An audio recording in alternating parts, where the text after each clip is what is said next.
Jason Carter thought he had found the love of his life in Serena Blake, a vibrant, devoted partner who stood by his side through every step of his rising success. But behind her smile was a deadly secret. As Jason planned to propose, Serena was planning his murder, teaming up with her secret lover to cash in on a $500,000 insurance policy. What seemed like a dream relationship would soon unravel into one of the most cold-blooded betrayals imaginable. Jason Carter had built a quiet life in Austin, Texas. At 29 years old, he owned a small auto repair garage just outside the city and was known by most people as dependable, kind, and easygoing. He wasn't flashy or loud. He didn't chase parties or get caught up in drama. He liked simple things, working on cars, watching football, and spending time with the people he cared about. And the person he cared about the most was Serena Blake. Serena had entered Jason's life 3 years earlier. She was everything. He wasn't. Charming, magnetic, and always the center of attention. She worked at a salon, had a big smile, and an even bigger personality. People noticed her when she walked into a room. Jason was drawn to her immediately. Despite their differences, they clicked. She liked how calm he was. He liked how she brought energy into his life. For a while, it worked. They moved in together after just a year. Jason was serious about their future. He had lost his mother the year before and had inherited enough to open his own garage. Business was good, and with a steady income, he started planning for the next step, marriage. He didn't tell Serena yet, but he'd already picked out a ring. What Jason didn't see was the slow shift in Serena. Over time, she grew bored. The attention she once loved from Jason wasn't enough anymore. She missed the thrill of going out, the chaos, the fast life. And behind Jason's back, she found it again in someone else, Travis Dean, a nightclub promoter with a criminal record and a dangerous streak. Travis and Serena had met months earlier at a downtown bar. Their relationship escalated quickly, driven by late nights, secrets, and adrenaline. Travis didn't care about Jason. In fact, he mocked him. But what he did care about was money. And when Serena mentioned Jason's business, his inheritance, and his insurance, Travis saw an opportunity. Serena started changing her behavior. She began planting small ideas in Jason's mind, suggesting it would be smart for them to get insurance just in case. She framed it as love, a precaution, something responsible couples do. Jason, trusting and eager to protect her, agreed. Within weeks, a $500,000 life insurance policy was signed. Serena was listed as the only beneficiary. Jason believed he was building a life with the woman he loved. He worked extra hours at the shop, thinking about their future, about her family, maybe buying a house. He never noticed that Serena had started staying out later. He didn't question the texts she was quick to hide or the phone calls she always took outside. He trusted her completely. To Jason, they were a couple on the verge of something permanent. But to Serena and Travis, Jason had become a stepping stone, someone to be used and discarded when the time was right. The plan wasn't just forming, it was already underway. Serena told Jason she had planned a weekend getaway to celebrate his recent business milestone. She had booked a small, cozy cabin near Lake Wimberley, a quiet spot surrounded by trees and far from the noise of the city. Jason appreciated the gesture. He thought it was sweet, thoughtful, just what they needed.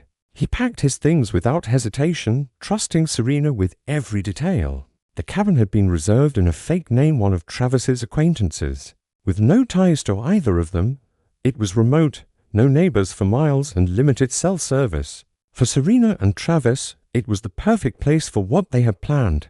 No cameras, no witnesses, no interruptions. Just them, Jason, and a carefully timed act of violence. The first night at the cabin went smoothly. Serena played the part of a loving girlfriend well. She cooked dinner, brought wine, and took a few photos to post online. The idea was to create a digital trail, proof that everything appeared normal. Jason looked happy in the pictures, smiling next to the fireplace, unaware of what was coming.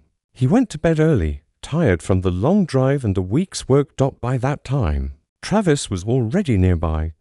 He had driven up separately, waiting for Serena's signal. She had left the back door unlocked, just like they had planned. It was a cool night, and the surrounding woods were completely silent. Around 2 a.m., Travis approached the cabin. He wore gloves, all black, and carried a crowbar. Inside, Jason was asleep in the bedroom. Serena remained in the living room, pretending to doze on the couch. Travis entered quietly, moving through the kitchen and down the hall. When he reached the bedroom, he didn't hesitate. Jason never had a chance to wake up. The first blow to the head was enough. The second and third were overkill. There was no struggle, no noise, no witnesses. Afterwards, Travis left the way he came back into the night, back to the road, back to the plan. Serena waited a while, cleaned up what she could, and finally made the call to 911 just after sunrise. Her voice shook as she told the operator she had found her boyfriend dead, that the door had been open, that she thought it was a robbery. When officers arrived, Serena played the part perfectly. She cried, she clung to a blanket, she answered questions carefully.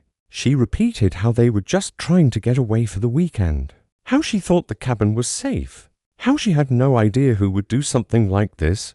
Police found a few things missing: Jason's wallet, a small speaker, and some cash. The scene looked rushed but plausible. There were signs of forced entry. There was no obvious motive. They treated it like a home invasion gone wrong. Serena's performance convinced them for now. In the hours after the murder, while Jason's body was being taken away, Serena texted Travis 3 words that would later appear in court as evidence of her intent. "It's done now." The initial days after Jason's death were filled with confusion and grief. News of his sudden and violent end spread quickly through his community. Friends, family, and customers from his garage gathered for vigils, sharing stories of his kindness and hard work. Everyone was in shock. Jason had no enemies, no known issues, and no history of trouble. The idea that he had been murdered during a simple weekend trip felt surreal. The police, at first, treated the case as a robbery gone wrong. The back door had been forced open, a few personal items were missing, and there were no signs of a fight. Serena had called 911 early in the morning and cooperated with the responding officers. She was emotional, distraught, and claimed she had been asleep on the couch during the time of the attack. There were no immediate red flags until the autopsy report arrived. The medical examiner confirmed that Jason had died from blunt force trauma to the head. The injuries were severe and focused, suggesting the attacker had time, wasn't rushed, and knew exactly what they were doing. There were no defensive wounds. Jason hadn't fought back. That meant he was either unconscious or already asleep when he was struck. This detail shifted the case from a possible burglary to a premeditated act. Detective Carla Reyes was assigned to take over the investigation. She began by revisiting the cabin and examining the crime scene again. Something bothered her. The cabin was remote, so remote that a random burglar would have no reason to know it existed, let alone know it was occupied that weekend. There were no valuables on display, no obvious reason for anyone to target them. She dug deeper into Serena's statement. Certain phrases stood out: how she repeatedly mentioned the insurance policy, how she described Jason's sleeping habits, how she pointed out that the stolen items were nothing important. These weren't the things someone grieving would focus on so soon. Reyes made note of them all. When she looked into Jason's background, she found no criminal history, no drug use, no signs of anything illegal. But when she turned her attention to Serena, things became murkier. Serena had taken out a life insurance policy on Jason just months before the trip, with herself listed as the sole beneficiary. The policy was substantial, $500,000. Digging into Serena's phone records, Reyes discovered hundreds of late-night texts and calls to one specific number, Travis Dean. His name triggered red flags.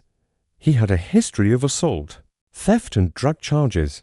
When they checked surveillance cameras near the cabin area, they found footage of a car matching Travis's vehicle entering the nearby road. Just hours before the murder, the final clue came from cell tower pings. Serena's phone and Travis's phone had both been near the cabin the night Jason was killed. That couldn't be a coincidence. Detective Reyes knew what she had. The burglary was a cover-up. The killer wasn't a stranger, it was someone Serena knew. And she had helped set the whole thing in motion. With the mounting evidence in place, Detective Reyes moved quickly. She secured a warrant to place Serena under surveillance, closely monitoring her calls, movements, and interactions. At the same time, authorities traced Travis Dean's location. He had relocated to a neighboring city and was working small security gigs under a different name. But his phone activity hadn't changed. He was still in regular contact with Serena, though their conversations had become more cryptic. Reyes ordered a forensic team to analyze Serena's digital activity in more depth. What they found was alarming. There were searches in the weeks leading up to Jason's death that painted a clear picture of premeditation. Serena had looked up topics like how long for life insurance to pay out after death. Can you be caught if someone else commits the crime, and blunt force trauma causes? In isolation, they could be dismissed, but together they built a story, even more incriminating with the text messages, though Serena had deleted several. Cloud backups and phone data extraction revealed dozens of conversations between her and Travis, where they discussed money, planning, and secrecy. In one message, Serena reminded Travis to wear gloves. In another, she asked, "How soon after will we get the money?" But it was the final misstep that gave the case undeniable weight. Serena met with Travis in person at a parking lot late at night, unaware that the car they were sitting in had a recording device planted underneath it. Their entire conversation was captured. They talked openly about the murder, referencing Jason by name and discussing the insurance payout. Serena mentioned how she had played it perfectly and how no one suspects a thing. The audio was clear. The intent was obvious. Within 24 hours, warrants were issued for both Serena and Travis. Police moved in swiftly. Serena was arrested at her apartment while packing clothes into a suitcase. Travis was apprehended at a gas station just outside the city. Both were taken into custody without incident, though Serena initially claimed it was a mistake and refused to speak without a lawyer. As the news broke, the community was shaken again. People who had once offered Serena comfort at Jason's memorial now felt disgusted. Jason's family was devastated to learn the woman he had planned to marry had been part of the reason he was dead. The betrayal went deeper than anyone could have imagined. During preliminary hearings, prosecutors laid out the basics of the case. The motive was clear: money. The method was carefully calculated, and the execution had been cold and deliberate. Serena was charged with conspiracy to commit murder, first-degree homicide, and insurance fraud. Travis faced the same charges, along with an additional count of unlawful entry and use of a deadly weapon. There would be no bail. As they sat in separate holding cells, the reality began to set in. Their plan hadn't just failed, it had unraveled completely. And now the justice system was closing in, ready to expose every lie, every manipulation, and every calculated step that led to Jason's brutal death. The courtroom was packed on the first day of the trial. Reporters, former customers of Jason's garage, friends, and grieving family members filled every available seat. The murder of Jason Carter had become one of the most talked about cases in the region, a story of betrayal, greed, and cold-blooded planning that shocked everyone who knew him. Cameras weren't allowed inside, but outside the courthouse, the media coverage was constant. The prosecution opened with a clear narrative. Serena Blake had orchestrated the murder of her boyfriend with the help of her secret lover, all for a $500,000 insurance payout. They laid out a timeline of her actions, from convincing Jason to take out the policy, to planning the cabin trip, to coordinating with Travis Dean the night of the murder. Their evidence was overwhelming. The jury heard the 911 call Serena made the morning after the killing. They listened to her voice, calm but rehearsed. They were shown surveillance footage of Travis's car near the crime scene.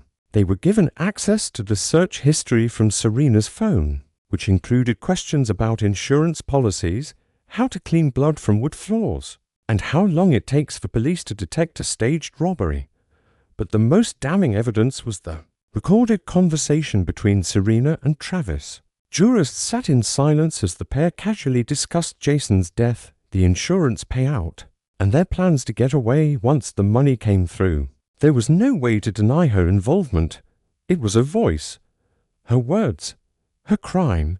The defense tried to shift blame onto Travis, painting him as the manipulator who convinced Serena to go along with the plan. They claimed she was emotionally unstable and coerced into participation, but prosecutors countered with months of messages showing her as the instigator, not the victim. She had controlled the narrative, the planning, and the cover-up, Jason's. Sister took the stand to deliver a victim impact statement. Her voice trembled as she described the pain of losing her brother and the betrayal of someone they had welcomed into their lives. She said Jason had been preparing to propose, that he believed he had found the love of his life. Instead, he had been targeted, manipulated, and killed for profit. It took the jury less than 5 hours to reach a unanimous verdict. Both Serena Blake and Travis Dean were found guilty of first-degree murder, conspiracy, and insurance fraud. The judge sentenced them each to life in prison without the possibility of parole. After the trial, Jason's family held a private memorial at his garage. They placed a plaque on the wall that read, "Jason Carter, honest, loyal, loved, taken too soon." Friends and customers came to leave flowers, photos, and messages. Many of them still couldn't understand how someone like Serena could do something so heartless. Jason had trusted Serena completely. He had believed in their future. But the love he thought he had wasn't real. It was a mask for greed. In the end, justice was served, but the damage left behind could never be undone.